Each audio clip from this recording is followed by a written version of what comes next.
వేములవాడ రాజన్న ఆలయంతో పాటు ఈ ప్రాంతాన్ని విద్య, వైద్యం సహా అన్ని రంగాల్లో అభివృద్ధి చేస్తామన్నారు ప్రభుత్వ విప్ ఆది శ్రీనివాస్. 150 కోట్లతో ఆలయ విస్తరణ పనులు వేగంగా జరుగుతున్నాయన్నారు.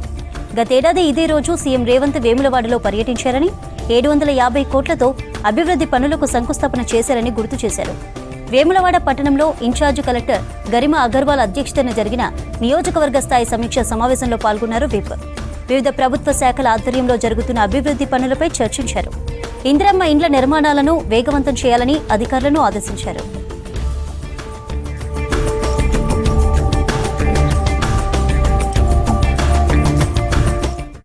ఒక సంవత్సరం అవుతుంది గౌరవ ముఖ్యమంత్రి శ్రీ రేవంత్ రెడ్డి గారు వేములవాడకు వచ్చి వివిధ అభివృద్ధి పనులపైన ఫౌండేషన్ స్టోన్ వేసి 2024 నవంబర్ 20వ తేదీన ఇదే రోజున రాజన్న ఆలయంలో గౌరవ ముఖ్యమంత్రి రేవంత్ రెడ్డి గారు వాటితో పాటు మరో 8 మంది మంత్రులు వచ్చి రాజన్న ఆలయ అభివృద్ధి విస్తరణకు ఫౌండేషన్ వేసినప్పుడు సుమారు 700 పైచిలు కోట్లకు సంబంధించినటువంటి అభివృద్ధి పనులపైన వారు భూమి పూజ చేసినటువంటి దానిపైన కూడా సమీక్ష జరిపి శరవేగంగా రాజన్న ఆలయం అభివృద్ధి జరుగుతున్నటువంటి పరిస్థితిని సమీక్షించి లోటుపాట్లు ఉంటే సరిదిద్దుకొని రాజన్న భక్తుల ఆలోచనకు అనుగుణంగా ముందుకు పోయేటువంటి కార్యక్రమాన్ని అమలు చేయాలని శ్రీ విధుశేఖర భారతి గారు ఇచ్చిన సూచనల సలహా ముందుకు పోల్చుకున్న నిర్ణయంతో పాటు సాగునీటి రంగానికి సంబంధించి ఎల్లపల్లి ప్రాజెక్టు ద్వారా ఈ ప్రాంతానికి వచ్చేటువంటి కాలువలు ప్రాజెక్టుల నిర్మాణం శరవేగంగా పూర్తి కావింపై చేసుకోవాలని చెప్పని ఉన్నటువంటి సమస్యలు ఉంటే తొలగించుకోవడానికి కోసం కూడా ప్రయత్నం చేయాలని చెప్పని ఒక నిర్ణయం తీసుకొని మలక్పేట ప్రాజెక్టు ద్వారా నిమ్మపల్లి ప్రాజెక్టు వరకు ఉన్నటువంటి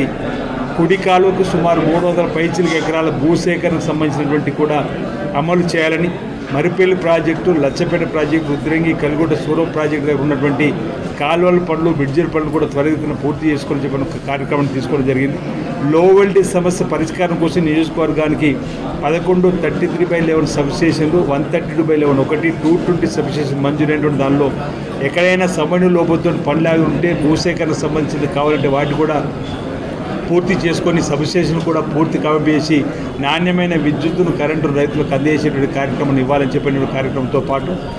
ఇందిరమ్మ ఇండ్లను శరవేగంగా ముందుకు తీసుకుని వెళ్ళేటువంటి క్రమంలో ఎక్కడైనా ఇబ్బందులు ఉంటే ఆ ఇబ్బందులు అధిగమించడానికి సంబంధిత అధికారులకు త్వరితగతిన ఆదేశాలు ఇచ్చేటువంటి సందర్భం.